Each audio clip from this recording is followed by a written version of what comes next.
इस प्रकार की। देखिए, मैं एक उदाहरण के तौर पे एक पेपर लाया हूँ, ऐसे अनगिनत पेपर मैं प्रेस को दे सकता हूँ और जब मांगेंगे मैं उपलब्ध करा दूंगा। मैं बात कर रहा हूँ मकान नंबर 333, इसमें 39 लोग रह रहे हैं। मौके पर गए तो 50 गज का मकान था, एक भी व्यक्ति वहाँ मौके पे नहीं रहता। इसी प्रकार से ये 65 लोग रह रहे हैं, मकान नंबर 572, 65 लोग रह रहे हैं मौके पे, लेकिन मौके पर एक भी व्यक्ति नहीं है, कागजों में रह रहे हैं। वो जिस विषय की बात कर रहे हैं उस विषय की बात ये कर रहे हैं कि बांग्लादेशी और रोहिंग्याओं के वोट कट गए। मुझे लगता है बांग्लादेशी और रोहिंग्याओं से जो प्रेम है कांग्रेस का, वो कांग्रेस का जो प्रेम है वो प्रेम निकलकर बाहर आ रहा है और कांग्रेस के पेट में दर्द वो है बांग्लादेशी रोहिंग्याओं के वोट क्यों कटे। 107 साल की 108 साल की माताजी इस पेपर में बताई गई है, लेकिन मौके पर वो है नहीं। एक 17 साल की बच्ची को 108 साल की माताजी बनाना चाहते हैं आप। एक रमेश की पत्नी बेगम सलमा को बताना चाहते हैं आप। ये कागजों में जिस प्रकार से कहीं कोई गलती हुई है, कहीं अधिकारी की वजह से हुई है, या फर्जी मतदान आपने जोड़ दिए हैं, या कांग्रेस काल में इस प्रकार का फर्जीवाड़ा हुआ है, वह फर्जीवाड़ा अब सामने आ रहा है, इसलिए कांग्रेस के पेट में दर्द हो रहा है।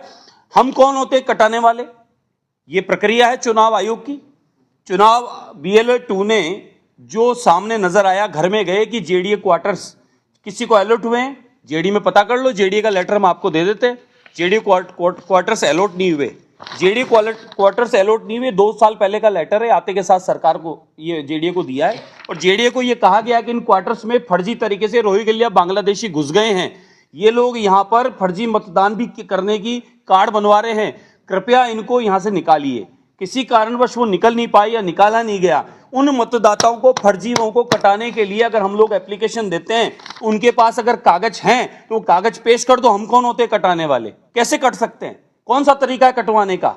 फर्जी मतदान जो कर रहे हैं, जिनके कागज यहाँ के नहीं हैं, जो बाहर से आए हुए हैं, फर्जी तरीके से अगर गलती से बनवा लिए हैं और इस प्रदेश के लोगों का हक और अधिकार खा रहे हैं और प्रदेश की योजनाओं का लाभ गलत जगह कोई ले रहा है और गलत गतिविधियों में कहीं वो शामिल हो जाता है, प्रदेश के किसी ऐसे कार्य में शामिल हो जाता है जिससे प्रदेश को नुकसान हो सकता है, उसमें वो कोई भी हो सकता है, वो बाहर का मतदाता है। एक मतदाता 3 जगह मतदान दे रहा है, हमने निकाला है, 3 जगह मतदान दे रहा है, वो मैं हूं या कोई और हो, उसका कोई अधिकार नहीं। एक जगह मतदान देना, उसको वहीं देगा जहां मतदान देता, वहीं नाम जुड़ना चाहिए उसका।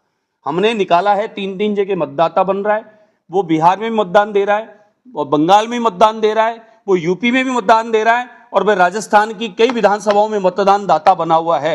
ऐसे फर्जी मतदान हटने चाहिए। कई बेटियां ब्याह के चले गई, उसका मतदान वहां होना चाहिए, कई बहुएं यहां आ गई, उसका मतदान यहां होना चाहिए। इसलिए हम लोगों का पूर्णतः विश्वास निष्पक्ष चुनाव पर है, चुनाव आयोग पर है। चुनाव आयोग जांच करेगा। हम लोगों ने अपनी आपत्ति दी है, अगर उनके पास कागज है तो वो पेश कर दो। इसमें इतनी बौखलाहट और इतना हल्ला करने की जरूरत क्या है? हल्ला इस बात का है कि बांग्लादेशी रोहिंग्याओं का प्रेम वो आपको सता रहा है, उनके वोट कटना आपको सता रहे हैं, उन्हें प्रदेश से बाहर जाना पड़ेगा, उन्हें देश से बाहर जाना पड़ेगा।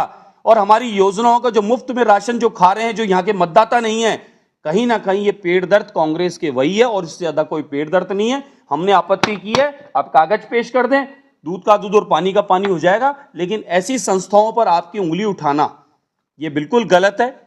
वही संस्थाएं चुनाव आपका कराती है, आपकी भी सीटें आती है, वही संस्थाएं हमारा चुनाव करती है, हमारी भी सीटें आती है, हमारे काम के दम पर आती है, लोगों के हृदय में जगह बनाई है, सेवा की है। और प्रधानमंत्री नरेंद्र मोदी जी का काम इस देश में और दुनिया में बोल रहा है, विकास देश का और प्रदेश का बोल रहा है। और आदरणीय मुख्यमंत्री भजनलाल शर्मा साहब के नेतृत्व में ऐतिहासिक 2 वर्ष में काम हुआ है और आप उसकी बराबरी नहीं कर पा रहे। उपचुनाव में ऐतिहासिक जीत हमारी हुई है, इसकी बराबरी आप नहीं कर पा रहे। कहीं ना कहीं पेट दर्द आपके ये हो रहा है, इस वजह से आपने एक झूठा पाखंड रचा है। आपके पास में अगर ऑथेंटिक बात हो, हमारी तरह कागज पेश कर दें और फर्जी मतदाता हटाने में आप हमारा सहयोग करें, तब तो मानेंगे। और फर्जी मतदाता को यहां रखना चाहते हैं, इसका मतलब बांग्लादेश और रोहिंग्याओं से आप प्रेम करते हैं और इस देश में बाहरी लोगों को आप समर्थन करते हैं। इसका अर्थ यही निकलता है, इससे ज्यादा कुछ नहीं।